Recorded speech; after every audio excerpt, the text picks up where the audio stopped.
E aí galera, tudo bem com vocês? Estamos aí de volta com os planos de estudos tutorados de Minas Gerais, os PETs, né? O PET aí 2021. Esse ano com algumas novidades, né? A gente vai ter aí o PET bimestral, então no decorrer do ano vocês vão ter 4 PETs. E vocês vão ter também algumas atividades, né, que os professores vão passar para vocês. Mas uma coisa que não vai mudar vai ser que toda semana, todo domingo, tem vídeo novo aqui no canal com as explicações e as atividades dos PETs. Então não se esqueça de se inscrever no canal, dar like nesse vídeo, comentar, né? E toda semana aí vir aqui dar uma olhada nos vídeos, beleza? Para quem não me conhece ainda, meu nome é Dimas e eu sou professor de História aí na rede estadual. Bom, vamos lá então, pegue seu caderno e vamos juntos fazer as atividades dessa semana, vamos lá!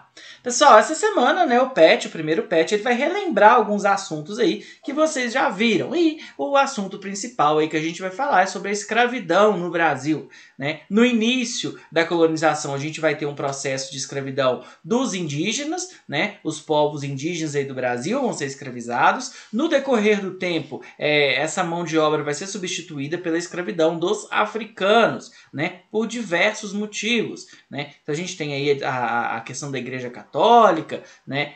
Como um dos principais, né? Dessa mudança no porquê de deixar os índios e começar com a escravidão dos africanos. Pessoal, toda vez que a gente fala na escravidão, é importante a gente lembrar da violência que é a escravidão, né? Uma pessoa que ela é escravizada, ela é retirada de tudo daquilo que ela tem na vida dela, né? Das pessoas que ela conhece, da família dela, e ela é mandada para um outro lugar trabalhar, né? Forçadamente, sofre de muitos castigos, né? Então é uma violência muito grande.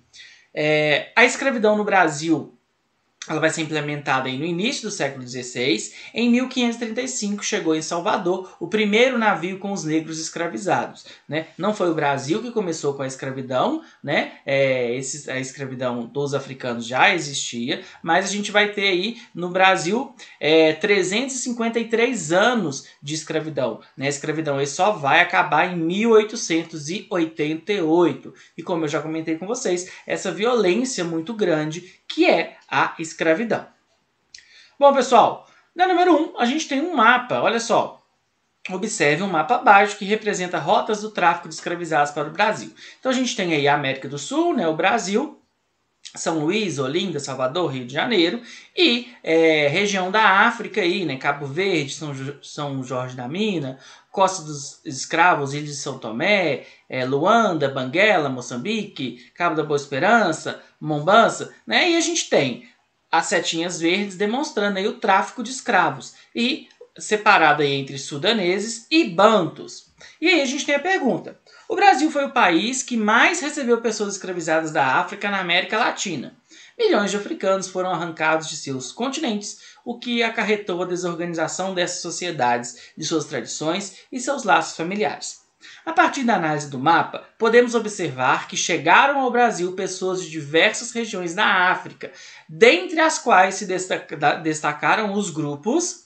Então, na letra A, provenientes do norte da África, em sua grande maioria, tendo destaque para a grande habilidade com o trabalho artesanal. Então, a gente tem aí uma relação numérica de onde vem o mais ou menos? No mapa não, né? Grupos bantus provenientes da região de Cabo Verde, São Jorge da Mina. Se vocês olharem o mapa aí, vocês vão ver, né, se essa está certa ou está errada. Grupos de sudaneses e moçambicanos, que constituíram-se como importante base para a cultura afro-brasileira. Grupos sudaneses e bantus que no Brasil se concentraram principalmente no Rio de Janeiro, Salvador e Recife. Grupos sudaneses e bantus que foram enviados ao Nordeste brasileiro, tendo como principal campo de atuação a produção açucareira. E aí, pessoal, qual dessas que vocês marcariam? Bom, pessoal, a resposta aí, letra E. Os grupos de sudaneses e bantus que foram enviados ao Nordeste brasileiro, tendo como principal campo de atuação a produção açucareira. Uma outra questão, né, pessoal, uma alternativa aqui pode gerar bastante dúvida é a letra C, né? Grupos de sudaneses e moçambicanos que contribuíram-se como importante base para a cultura afro-brasileira. Essa talvez desse alguma dúvida, ok? Vamos para a próxima. 2. Por aproximadamente 3 séculos, as relações de produção escravista predominaram no Brasil, em especial nas áreas de plantation e de mineração. Sobre esse sistema escravista, é correto afirmar que, então, sobre a escravidão aí, né, no Brasil, o que é correto afirmar?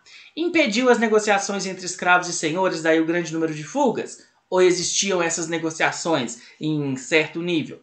Favoreceu ao longo dos anos a acumulação de capital em razão do tráfico negreiro? Olha, essa aí é importante, né? O tráfico de escravos ele gerava muito dinheiro.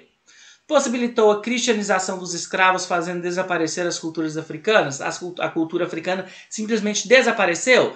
Não, né? A gente sabe aí que muitos cultos continuaram, né? A gente vai ter o sincretismo religioso, a gente vai ter aí essa cultura ainda pertencente, né, a eles ainda aqui no Brasil. Foi combatido por inúmeras revoltas escravas, como a dos malês e do contestado. Essas revoltas aí tinham o grande objetivo de acabar com a escravidão. Foi alimentada pelo fluxo contínuo de mão de obra africana até o momento de sua extinção em 1822. Essa aí a gente já sabe que está errada, né? É por causa do final aí da escravidão. A resposta certa é a letra B. Isso aí favoreceu ao longo dos anos a acumulação de capital em razão do tráfico negreiro, ok? Na 3.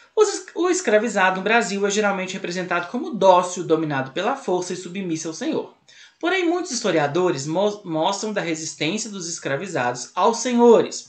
O medo que os senhores sentiam diante dos quilombos, insurreições, revoltas, atentados e fugas. Descrevo o que eram os quilombos. Então, pessoal, a escravidão ela não vai ser, né, o escravo, a pessoa escravizada, ela não vai ser uma pessoa que vai se submeter a tudo. Não, a gente vai ter várias revoltas, a gente vai ter uma luta aí.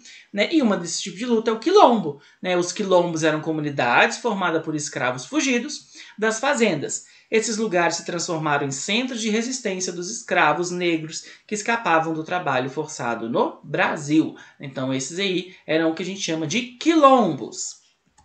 Na próxima, porque a metrópole portuguesa e os senhores combateram os quilombos, as revoltas, os atentados e as fugas de escravos no período colonial brasileiro. Né? Por quê? Porque eles não queriam acabar com a escravidão. Né? Então essas eram formas de resistência e eles não queriam, né, que isso acontecesse. O combate contra tais ações era de fundamental importância para que a ordem colonial não fosse ameaçada, pelos inúmeros escravos que determinavam a sua própria sustentação. De tal forma, os combates às fugas, às revoltas, se mostravam constantes e indicavam as tensões geradas no interior de um sistema construído a partir da exploração e da desigualdade. Então, vocês podem resumir essa resposta aí. Né? Por que eles combatiam os quilombos, as revoltas? Né? Porque justamente a escravidão era muito importante, os escravos eram muito importantes para a economia e eles não queriam perder, né, essa mão de obra. Bom, pessoal, então as referências que eu utilizei aí é isso. Boa semana, bons estudos. Não se esqueçam de se inscrever no canal, dar like nesse vídeo, compartilhar com os colegas de vocês. Muito obrigado e até a próxima. Valeu!